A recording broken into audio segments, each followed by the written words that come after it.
Welcome back. Again, I'm joined by our resident CX expert, Martin Korner. Hi, Richard. Today, we're going to be talking about the synergies of CCaaS and UCaaS tooling. So let's just jump right in, shall we? This is a topic that comes around again and again, and it's becoming more prolific in the industry, which is back maybe, 5 years ago, there was a stat flying around that 70% of organizations will buy and consume their CCaaS services from their UCaaS provider. That was a really interesting stat at the time because I didn't really see the meat and the substance behind it. But now we're seeing it more and more evolve in the market and the messaging. And I was just wondering, what is your take on, should an organization be buying their CCaaS suite integrated with their UCaaS suite? Yeah, so I think sometimes that's the right solution. Sometimes that's the right thing to do. But I think what you need to do is take it back to the needs of the users. So your staff who are working with that software, what are their requirements? And quite often what we find is that the requirements of the back office team who are on your UCaaS solution are not the same as the requirements of your contact center team who'll be on your CCaaS solution. It's really important that those tools integrate with each other. They're not completely separate teams, but you are going to see differences. And that's reflected from the license perspective as well. Your licensing is going to be much more expensive on your CCaaS solution compared to your UCaaS solution. Your UCaaS solution might be something simple like Microsoft Teams with call-in license.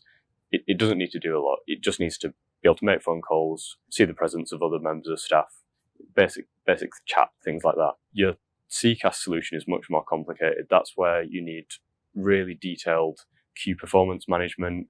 You need agent performance management, workforce management, integrations into your different systems. You need to really present that agent with a single pane of glass where they can see everything they need to see about that customer at the time where they need it. So it's very different tools. I think in some businesses, you'll be able to use the same tool across both or use the same provider across both. But right now where the market is, I think we see a lot of the time that at least organizations we work with, it doesn't always make sense to use the same tool or same provider. Yeah, no, it's great insights actually. We see something similar as well, where it's different scenarios for customer experience and CCaaS. Sometimes when we're asked for a CCaaS solution, organizations approach it as just one tool for anything that remotely resembles a customer contact center or high volume, such as internal service desks, etc., internal functions. Those tend to sit quite well on a blended UCaaS, CCaaS environment. But as you say, in different environments where the CCaaS is trying to deliver different services to a different audience, it can be different, can't it? And it doesn't always quite work. They need more sophisticated tooling, and they're less likely to bring back office staff onto a front office call. So the terms like agent swarming, etc., I've seen it work very well in some industries, but not in others. So it's quite interesting. I think what we're agreeing on, or could agree on, is that this is a bit horses for courses, really, isn't it? And it's probably not a one-size-fits-all objective. Yeah, it's interesting you mentioned about agent swarming. I think, like you said, it can work really well in very certain circumstances, but where you've got distributed teams, they might even be in different time zones, or the back office staff might just not be available at that time to help with the problem. So yeah, it's about balancing it and working out what's right for the specific organization. Yeah. And do you see a moment in time where these two technologies will come together and you just buy one thing, or in the evolving world of technology, is that likely to change? Yeah, so I do see it moving in that direction. I don't think we're quite there yet, but with the major players in the industry, they've all now got tools on both sides. So they've got UCaaS and they've got CCaaS offerings. They're not necessarily both as advanced as each other just yet. So I think there's a way to go with them. But I think, yeah, in the future, I think this conversation will change very much in the future. Yeah, it's really interesting, isn't it? I mean, on a completely side note, but very much related, it's always been quite curious that the likes of Amazon, AWS, don't have their own CRM tooling. And I met with one of the product managers out in their reInvent, what's called reInvent conference in Las Vegas. And we had a few chats at the end of it, and we were talking about it. And really, it's interesting when you go to the world of clouds, because at the core of the world of cloud, if you like, is data. It's all about data. It's all about data insights.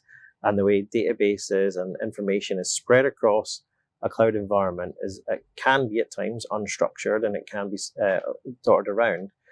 And the value in it is actually starting to pull that information and surface it at the right time. And in that kind of world, mixed with contact center and the building blocks, if you like, you tend to start to not require that information. It always makes me think the Roblox generation of the days, the building, pulling parts of code and building stuff and just almost crafting, if you like. Do you think that's going to be the future of technology? Do you think that crafting your own communication solutions is something that is going to come around and be an advent, and then we are going to start to see the world and the lines blur between CRM, UCaaS, CCaaS to more just communication suites? Yeah, to an extent. I think what we see right now is very specialized tools in each of these areas. So an organization will procure a specialist CRM system, specialist workforce management, all these different tools that work really well in their own specific area. And the important thing is that they all integrate really well with the contact center solution and also the UCaaS solution as well. So I think that's the important bit, that these systems all integrate really well. There's no point having separate systems that don't talk to each other, that have their own copies of information. You can't really work like that. In the future, will more of these move to be within the providers? Potentially, yeah. So we've spoken a lot about UCaaS, CCaaS, CRM, and all that, but how do these all tie together, and how did we get to the point of buying from one vendor? I think there's probably two little points around how they tie together. I think one is that they do need to tie together. Your front office staff or your contact center staff, if they need to get in touch with your back office staff, they need to be able to see whether the team are online, be able to quickly transfer calls to them, speak to them, get the information they need, share tickets with them, share case management, share the same CRM with them, so they're sharing all that information. But the other side of it is the customers. They're both working with the same customers, so it's coming back down to that customer experience, and that's the really key thing. These tools are there to solve customer experience problems and really drive up that customer experience. So I think that's where they need to come together. Problem resolution, I guess, happens faster when someone has access to all of the information about that customer. So having that full 360-degree view of the customer based on all the touch points throughout the organization, like you mentioned earlier, is probably key to the agent being able to understand who they're speaking to on the call and how they want to be dealt with, so they can get to that problem resolution much quicker. Exactly, yeah. So the agent being able to see when they last phoned up, have they got other open cases at the moment, but also when they're transferred through to the back office for the back office to be able to see that they've passed ID&V, see those open cases again, see all the information about the customer and see what's been spoken about so far on that contact. That's the really important stuff, so that customers don't have those frustrating experiences where they're going through the ID&V process multiple times. They've been asked for their account number again, even though they've already provided it to someone else. That's where it gets really frustrating, and that's where it adds a lot of friction and time. If we can remove those by transferring that context as well as the call, that's where it really adds value. Brilliant. Okay, so if I was to summarize our conversation today and see if you agree with me, but what we're saying here is that the world of CCaaS and UCaaS tooling are coming together and molding, but the most important part here is the customer and actually getting the actual viewpoints correct to be able to resolve things much better, and having contextual information flow between them. So maybe not as important to buy from the same vendor, but making sure at least you can surface the right information at the right time in the right way.